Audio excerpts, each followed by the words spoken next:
Hey, what's up, everybody? This is Joe Tossi from TechTables.com, and you're listening to the Public Sector Show by Tech Tables. This podcast features human-centric stories from public sector CIOs, CISOs, and technology leaders across federal, state, city, county, and higher education. You'll gain valuable insights into current issues and challenges faced by top leaders. Through interviews, speaking engagements, live podcast tour events, we offer you a behind-the-mic look at the opportunities top leaders are seeing today. And to make sure you never miss an episode, head over to Spotify and Apple Podcasts and hit that follow button and leave a quick rating. Just tap the number of stars that you think this show deserves.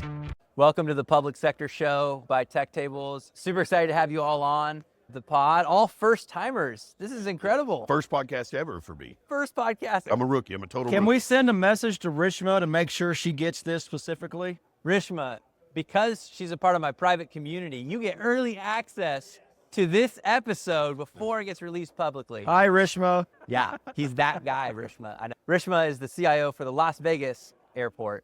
Great gal. So, quick intro. Marlon, let's start off with you. We'll work our way down. A little bit about yourself. Sure. I'm Marlon McFate. I'm the CTO and CISO for public sector at Cohesity, the Green Sox, and basically been in tech working for the government in some way, shape, or form for the last 30 years, either for them or with them, starting off with being an Army veteran. But my experience runs the gamut for everything from networking to cybersecurity, your traditional SOC to storage to virtualization. So run both ends of it. And that's why I think they gave me both titles, because I'm really good at here's the art of the possible and here's how it can hurt us. And then bringing those two together for a more ethical and responsible approach to what is the art of the possibles. Do you get double pay for two titles, or? Nah, I asked, but they just give It's government related, so that's not going to happen, right? We had to try it. Tony? So I'm the IT director for the City of New Braunfels. This is my fourth municipal position. I'm an Anderson alumni. I'm a Microsoft alumni.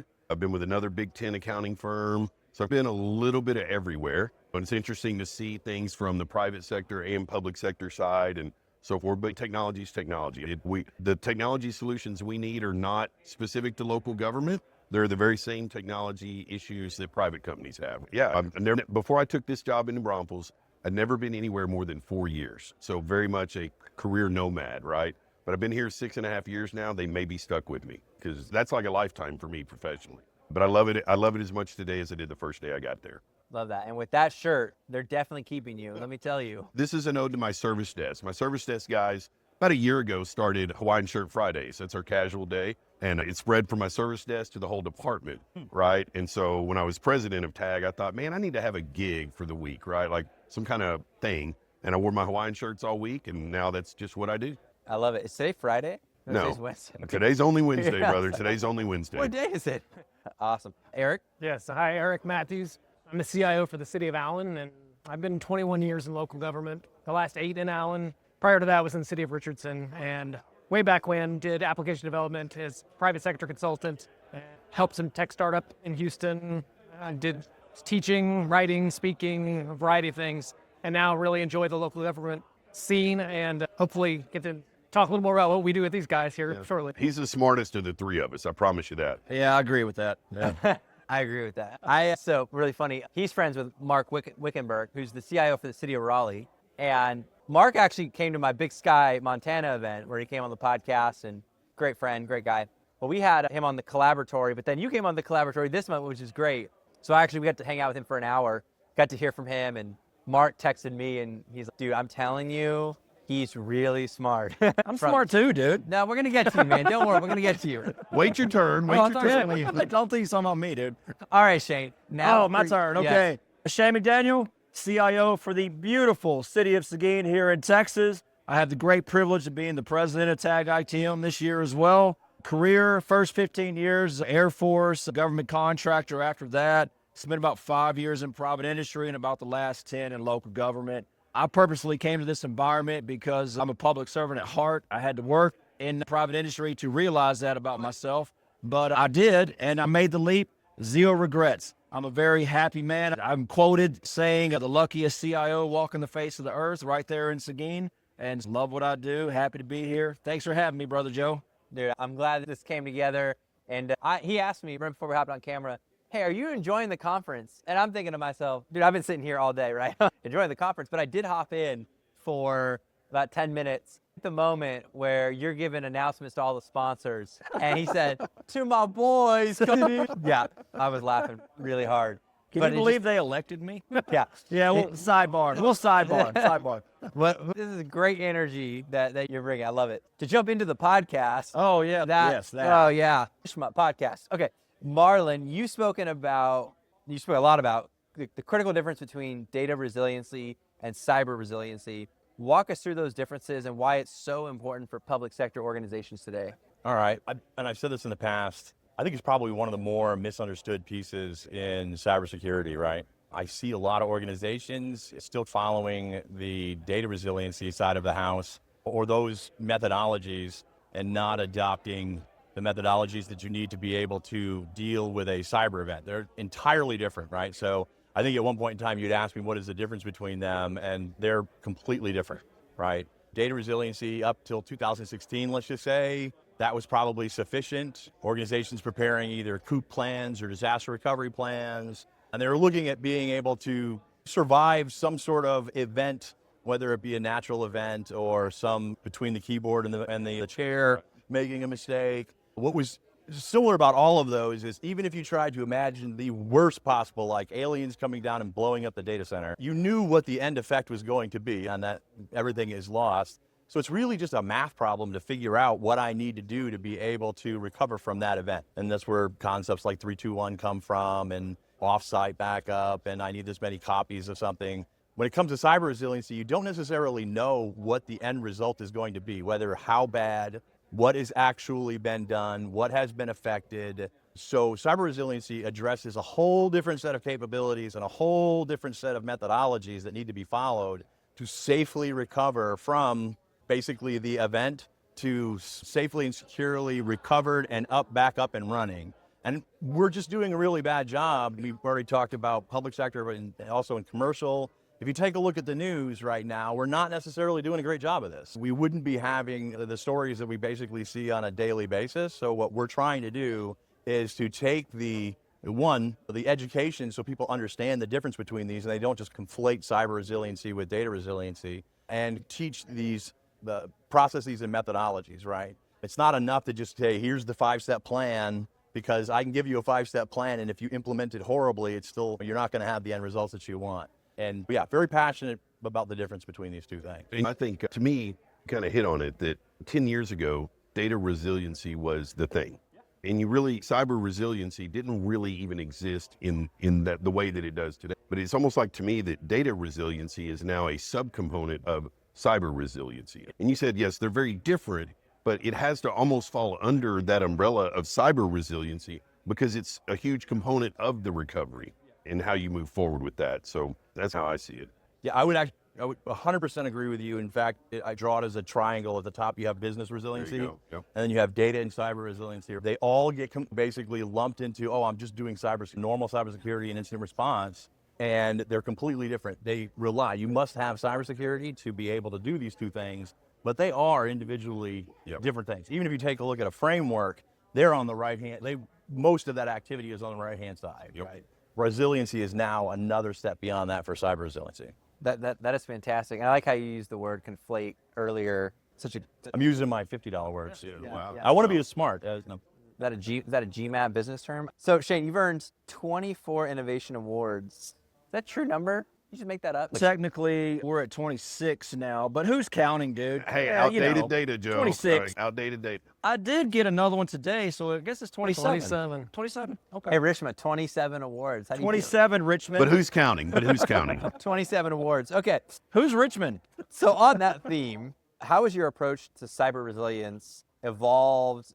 Do you have any of the awards related to cyber resiliency, protecting the city? How are you thinking about that? Several. Cybersecurity is my background. I said government contractor, that whole private covert world. And so we were doing it before cyber really became prominent in the ecosystem of our world here. We were installing firewalls and stuff way back in the day, and I didn't really understand it at the time. We're going back almost 30 years at this point, right? It has evolved to such a great degree, right? Probably one of my favorite awards out of the 27, thank you. A couple years ago, I was in Washington, D.C. It's the CSO 50, where 50 projects from around the world were recognized, and the City of Seguin was there alongside Microsoft, United Airlines, CVS, all these major corporations, and we were the only local, state, or federal government entity to be recognized for our cyber program for what we're doing with cybersecurity in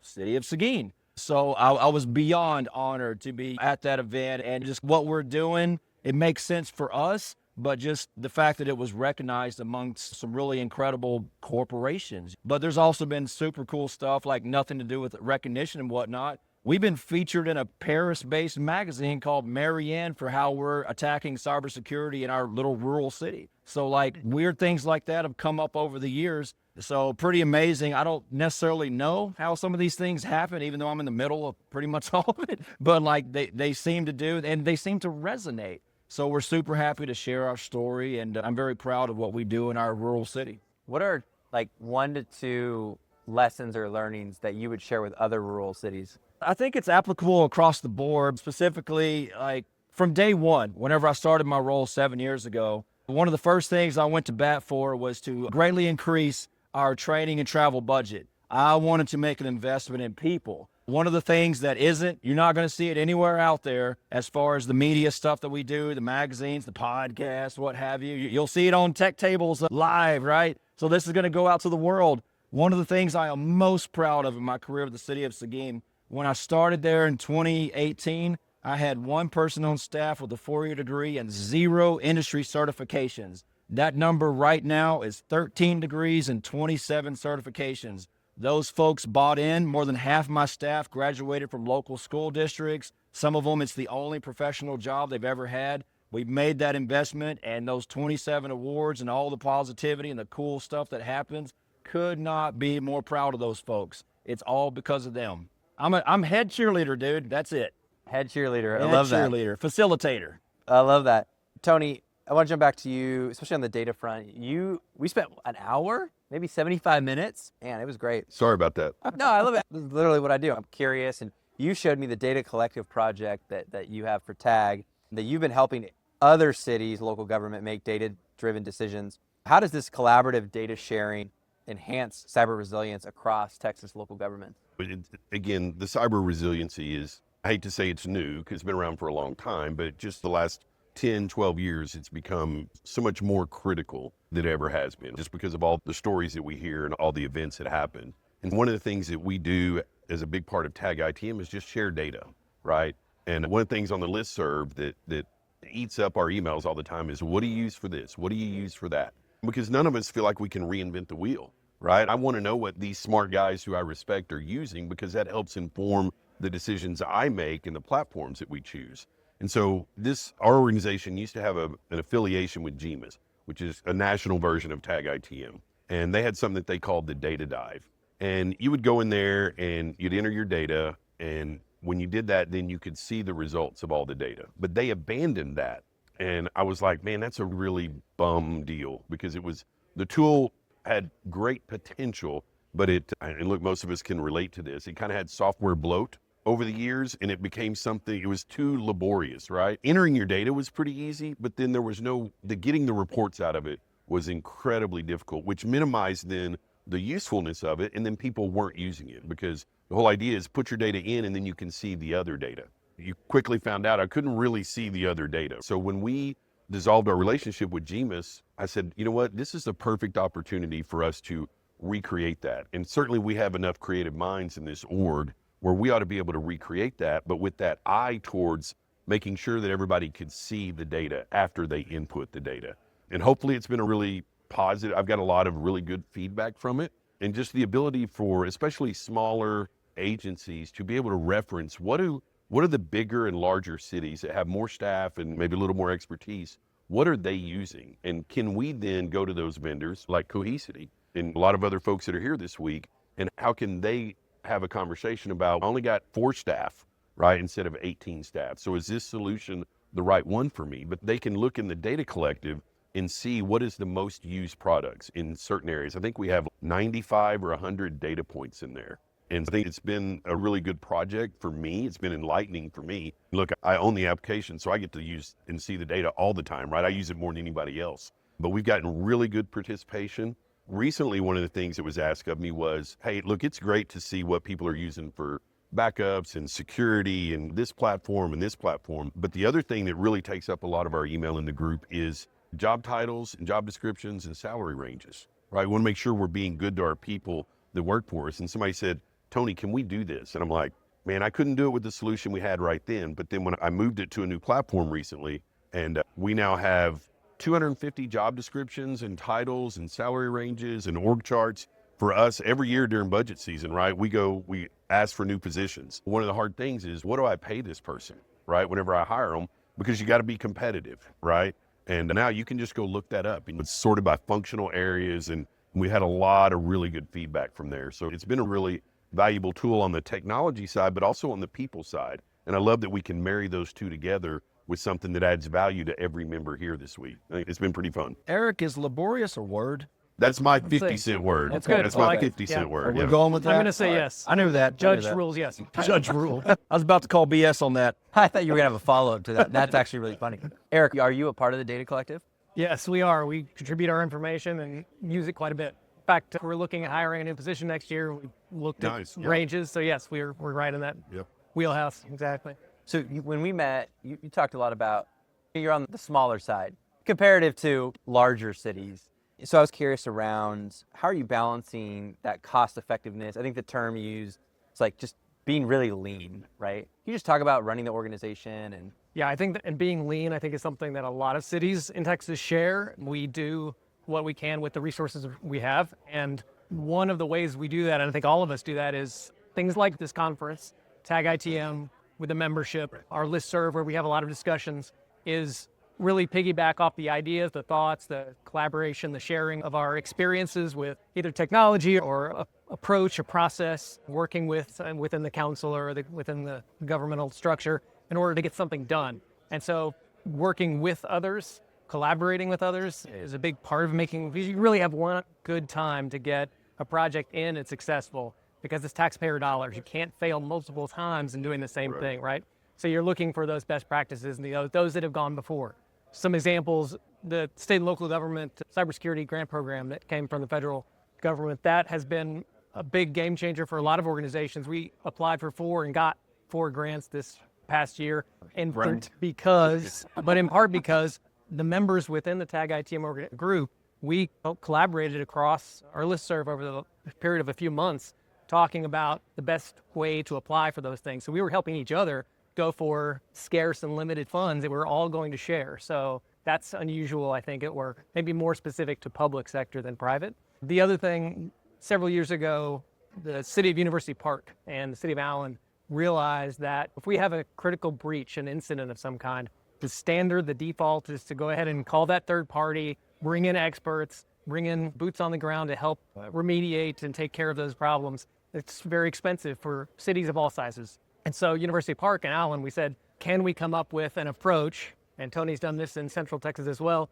but can we come up with an approach that creates a mutual aid agreement between entities within an area so that we have about 15 or 16 different entities right now, cities and counties, I think the water district as well up in North Texas, that are all partnered so that if any of us get hit by a breach, we have the ability to call on the others for help, people, equipment, and we've already laid out and spelled out the terms of those agreements legally between our cities and our entities. So you're doing something like that, a partnership to try to take some of those expenses and pull them a little bit more in-house or more cities helping cities. That's, what public sector or public safety does. That's what We saw that with fire and police. They have those mutual aid agreements all the time. And we said, hey, we can do that with tech stuff. So I listened to North Texas Municipal Water District earlier today talk about their cyber event in the last year. And one of the things that they did, and I think it's a great example of where the ILA could help, but one of the first steps they did was they had to bring up all their stuff in a test environment to verify that it was not infected and the backups were good, et cetera. Sometimes though, you might not have the hardware to be able to do that. And that's then a whole nother expense. But you could call all the cities around you and say, hey, does anybody have a couple of spare physical servers? And yeah, if I were there, I could loan that to you for 60 days, a sandbox or something that you could use as a staging area to verify everything so that you don't have to spend that $30,000, $40,000 buying this stuff on an emergency basis. And then you can really focus on what you really have to replace. So being able to help each other out, because you said it, right? We all have to be lean. That's forced on us. I'd like to think that we want to be lean and be responsible with the tax dollars we're given, but we have to be. We don't have a choice, right? And so that the ILA is I think it's a great tool to have in your back pocket as a local government IT official. That's a wonderful idea.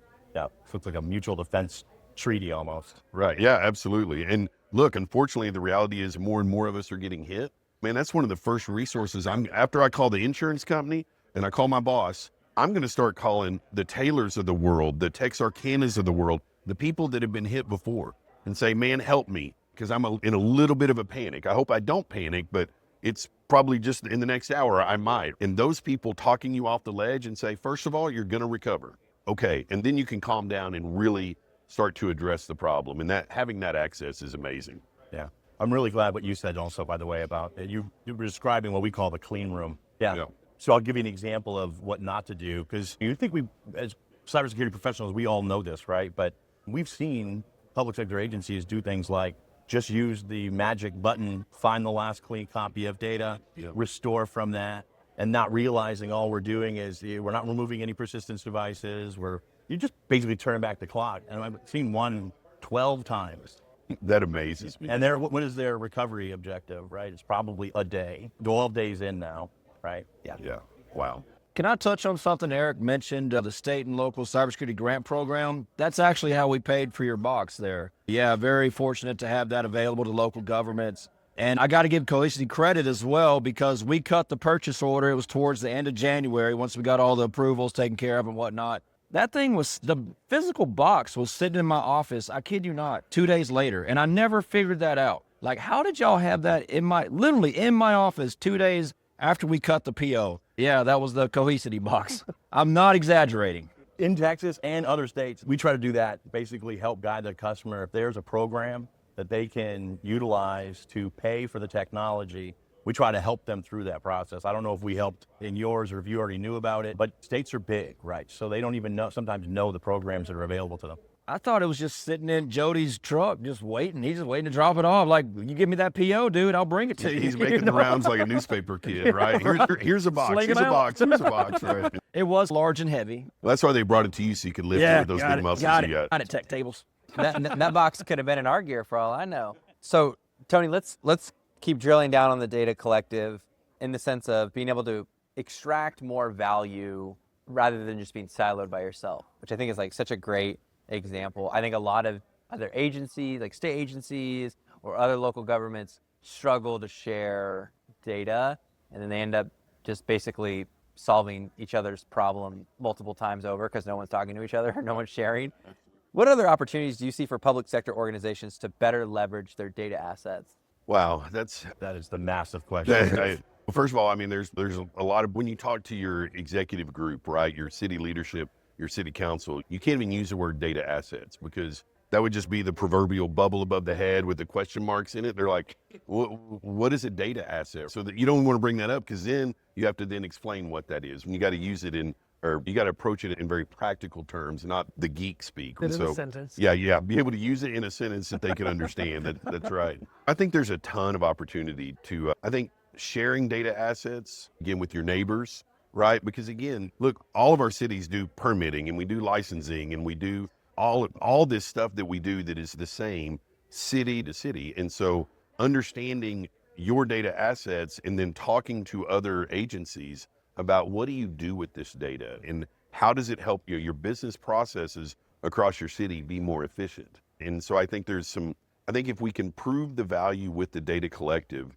of not right now, it's limited to what solutions do you have in place and then the job title and salary info. But if it can move then to something larger about not only this is what you have, but how do you use it, right? And have those kinds of solutions that we can easily share with security in mind, because you can't just throw it all out there. Matter of fact, if I remember right, I think you were extremely involved from the beginning, or you wanted to be involved with the data collective. But he said, but Tony, you have to assure me that this is in a secure platform, because if I'm going to list my CAD system, my financial system, my HRIS system, my network platform, right? Tony, you're asking me to put all of my attack vectors out. And here I was thinking about just the data sharing and how valuable it is. But yes, it's what he was thinking, and you just said it. I do not need to put a roadmap out there for these bad actors to say, I know the 80 solutions that you have, and I've got a hack for this one and this one. So I'm coming after you in many ways.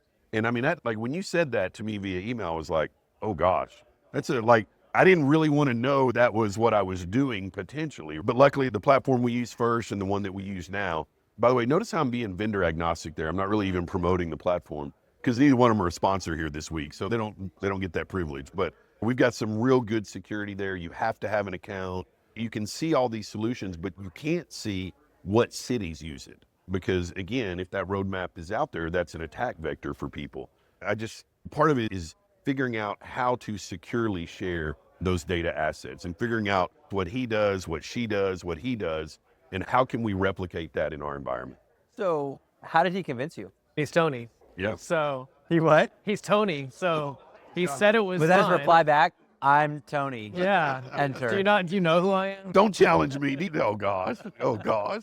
And I would say good on people like Eric that thinks forward for the rest of us. That's like, yeah, Tony, here you go, dude, whatever. Oh, absolutely. Look, that's my worst nightmare, is that somebody would have some kind of an incident, and then in the forensics and the investigation of it, if somehow they found out that the reason they got attacked was because their data was discovered via the data collective, I would never show my face at this conference again. That would be the heel of all heels in local government, right? I have to know it's secure, or else these guys are not going to put their data in there. And to be fair, it's a cloud platform that's well known, that Tony has a lot of confidence in, and shared their security information so that we understood how it was being secured, where it was stored, all the things you need to know, just like working with a vendor, kind of a similar approach. And once we got the information, yeah, it makes sense. We can move forward. And I'll tell you what, he gave me an appreciation for the grilling that we do for new vendors, right? Because we all do that, right? When I bought Cohesity, okay, my guys told me this is what we want.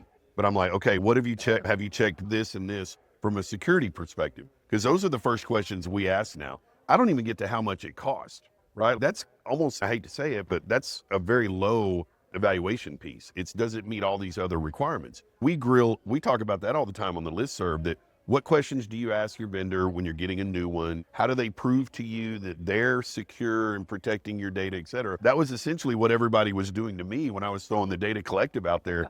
And luckily I got thick skin and I didn't take it personally at all, because it was very valid concerns. But yeah, there was a lot of, tell me about this and this before I dump my data in there. And I love that you mentioned that, because if we didn't do that, we would not have a third of the participation that we have, right? Because it's too risky. I know you have some thoughts top of mind. I could see your brain. No, I 100% agree with what was going on here. Really what I was thinking was, like, now you understand my role, the difficulty of my role, right? There's the one side, I would love to do this, and the other side over here going, how can it hurt me? What's the worst case scenario here? And so it's just that adage of sometimes it's a great idea, but should we actually do it? The other thing too is, since now you were able to work together like that, you made those thoughts, because I imagine there was some development in this that had to go on. So I'm imagining that there was a more secure development that took place. Oh yeah, for sure. Do you know what I mean? Yeah. I see too many things that didn't have that interaction, and when it gets out there, it's completely insecure system, because security was never really thought of up front. And then also, green socks again, the thought of, if this were to be destroyed, or if I were to have that problem, or how could I obfuscate data or cleanse data so that, and it sounds like you're doing a little bit of that, where two pieces of data are never together, so you can't see like the actual state or city that has it and what product they're using. So that's great. But yeah, so then it has to be completely refactored to be useful. It was definitely a benefit to have that. And I'll tell you, I think it's a fun story too about how doing this, we're volunteers, right? And all this stuff that I do with the data collective, it's not incredibly labor intensive, but that question that Eric asked, and then other people asked those questions, it was all about the data collective. But here's what it did though, is it even heightened my focus on security for the internal applications that I build on the same platform. Because it's one thing to be able to build it, like you said, but you have to ask, what's the potential risk here? And then is it worth it? But I can say, look, yeah, we can do this. And again, the same principle of maybe certain identifiers, they're important to have for the people who really need deep dive access into the data, but for other people, they need the more generic view of the data. Right. And I can do that within this platform that I have right now. I have really granular roles of security, but I wouldn't know how to use them to the depth that I do if TAGITM hadn't helped me see that we need to do that with the data collective. So there's a real, while the city, some of my city time is spent helping TAGITM, it's come back to us in exponential terms because of the internal security that I give to the other applications that I develop internally. Now, again, you talk about a benefit of TAGITM. I mean, I'd have to go to how many classes to learn that? And I got it just as a normal course of business. And that's awesome. I love that. So Marlon, talk a lot about RAG. Huh? That's probably what you saw on my face. Yes, I'm getting there. So first, for everyone who watches nationwide, what is RAG? And then second, walk us through how you're applying this with Cohesity throughout your portfolio of public sector customers. Absolutely. Retrieval augmented generation. One thing I will say, because you said you want to do more with the data directive, I think this would actually really open up some possibilities. So I'm all so first, before we go there, and I'll try to be as quick as possible because I want to be cognizant of the time, I think we have to explain, because the two won't make sense, Cohesity and why I'm talking about RAG. One of the things that I think is different about Cohesity than anything else in the competitive landscape or in this market is I feel like most organizations that do backup recovery, cyber resiliency, data security, data management, they really have just stopped at the backup and recovery portion. And then like you were talking about earlier, who you were looking at prior to us, right? Very, very similar in that bar. And then the next one above that is what are the security capabilities? Do they have ransomware detection, malware detection? Then to your point, is the system itself secure? Those are the two, just call them bottom categories. And that's where everybody stopped, right?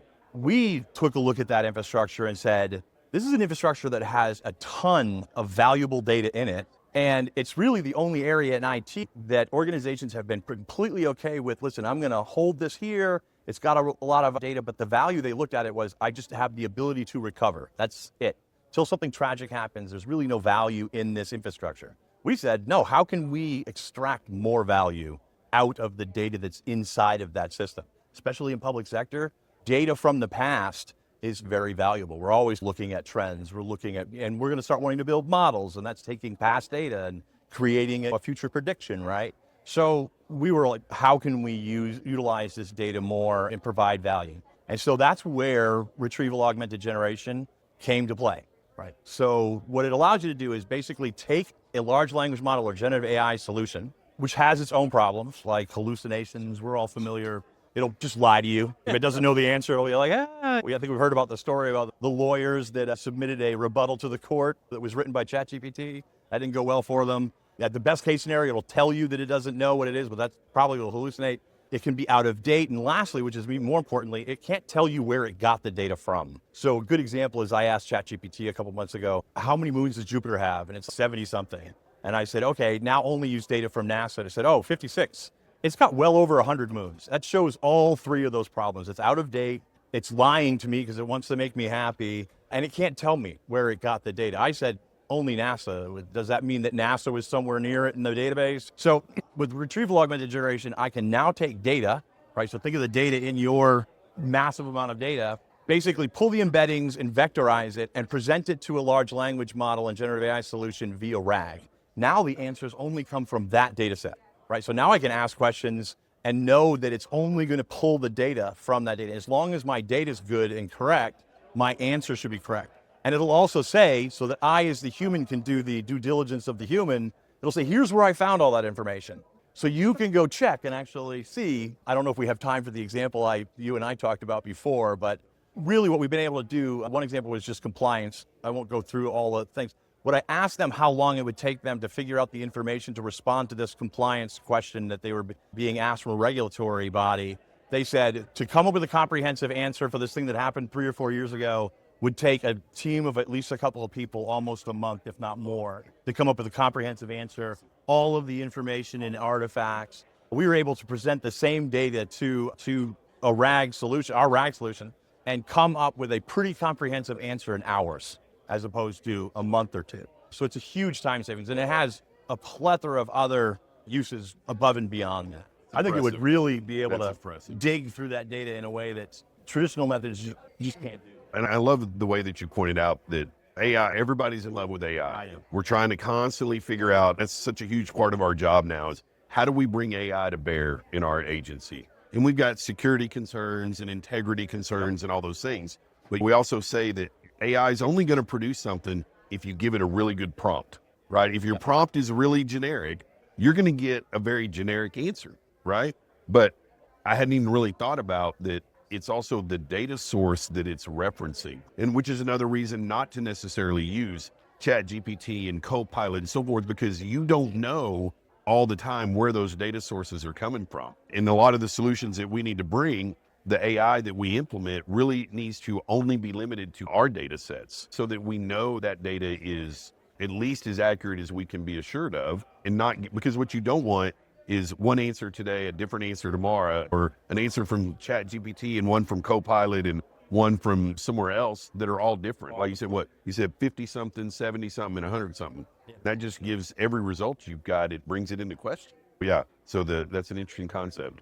And without RAG, the only other options, especially for, well, corporations, public sector alike, was to take their data and basically train your own large language model. Maybe starting with a foundational model, but then training with all your data. What happens now? I have to train all the new data on a daily basis. Not only that, I need an incredible amount of horsepower and GPU storage to be able to do that. And then I also need the expertise to do like the refinement and the reduction and all that stuff afterwards. It makes me think of the chatbots, right? That's been a very big thing in local government recently, last couple of years, right? Is create a chatbot.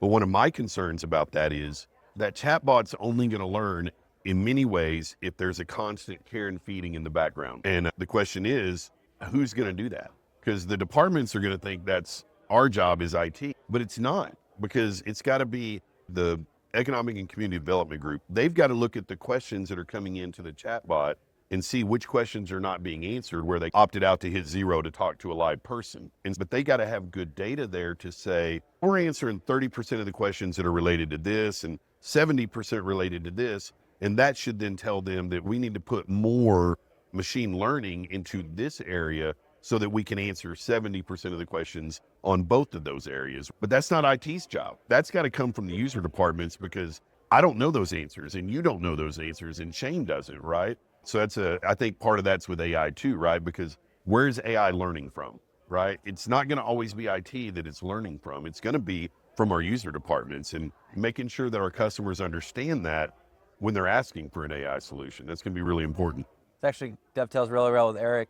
When you came on the collab, you talked about the AI working group, and you just want to talk a little bit about that and the strategy for how you see that developing throughout the city. Yeah, sure. City of Allen has put together a few employee working groups recently, a variety of topics, one of them being AI, suggested by IT, just because we know that's on everyone's mind. And so the initial approach from our city manager's office was, hey, get 3 or 4 IT people in a room. Y'all come up with this approach and this strategy.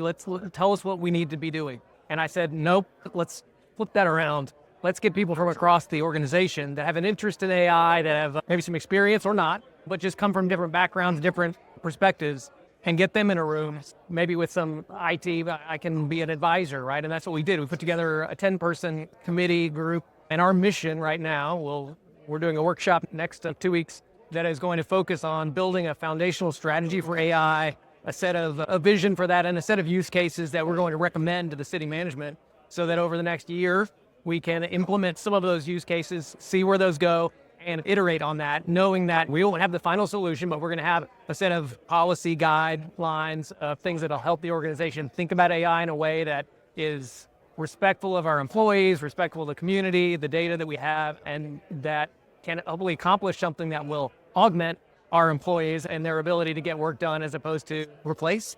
And so this is a big mission for us now. But yeah, having non-IT people focus on this, because really, like a session I was in this morning, no one's an expert in AI right now, really. And so let's get all of the people that are being affected and actually do the work that can advise on what would make their lives and work lives better. So that's where we're going with it. I love that. I remember when Craig Hopkins was on the call and he had said, it's like back in the day, like when Microsoft Office was like your standard resume, today is AI. Yeah, prompt engineer, right? Is that what I'm doing wrong? And I just thought that was like such a great analogy, because it just took me back to, I know I'm younger than all y'all, but I remember. Are you? I'm for sure younger than you. There is no way. I remember dial-up I remember going Are you sure you're younger than us? Yeah. going to Radio Shack, and you read the manual, you talk to somebody, and I just want you to know our team won 80s trivia night last night, so go ahead. Very nice. Yeah, Radio Shack. I love it. I love Radio Shack. I was begging my mom to take me to Radio Shack, and my grandpa, I learned to write on a typewriter, which is crazy, but my grandfather bought us that giant gateway looking cow box that it came in. Yeah. And it just took me back to now, especially with AI and Gen AI, like no one's an expert, and the kind of the best people are just the most curious ones. They're poking around. You get back, people are having fun. What are you doing? What are you doing? I talked about this, but I love Claude. There's a bunch of them out there, but Claude in particular, and I use Gmail, and I mentioned on the other podcast and on the collaboratory, but I had it comb every email and every calendar invite, and it was giving me stats and beautiful charts, stuff that would just be incredible to the amount of time. And then just going down the rabbit hole, and then it tells me you're out of storage. I'm upgrading to the max for $200 a month. It tells me you're still out of storage. I'm downloading stuff as markdown files, uploading to a new project. Like, you're just going down the rabbit hole, right? And it's just like such a fun time, which I think you can do all across public sector. It's got you basically your own business consultant, right? If you wanted to know more about Cohesity, I would go on YouTube, look up Marlon here, I'd grab the transcript in YouTube, grab every transcript Marlon's ever talked about, and then you could start to frame out a briefing doc. 50-page white paper that Marlon would have wrote. Yeah. So yeah, this is it. The podcast too. I might ask, like, in the last podcast, some of the gals have been on, and I say, how will Karika from the city of Austin, how will she react to this? I'm curious, right? I'm just poking around. I'm looking for different angles, and that's one example. But there's just so many fun examples, use cases. One use case top of mind right now, City of Goodyear, good buddy of mine, Justin Fair, used to be the CIO, now he's the deputy city manager.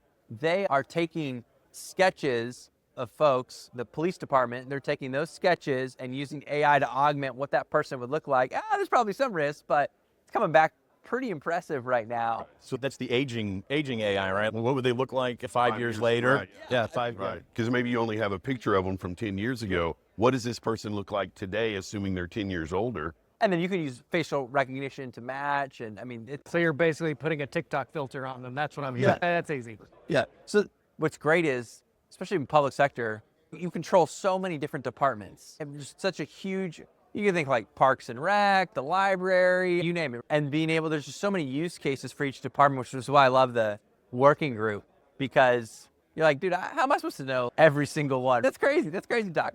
So By the way, I love one of the words you said there. You said, we control those departments. Let me correct you, brother. We do not control I those noticed that word departments, too. okay? that was a poor use. That was a poor use. Say, Brother Joe, I'm sorry. I have a question, and specifically for Cohesity, though, but not from the Cohesity gentleman.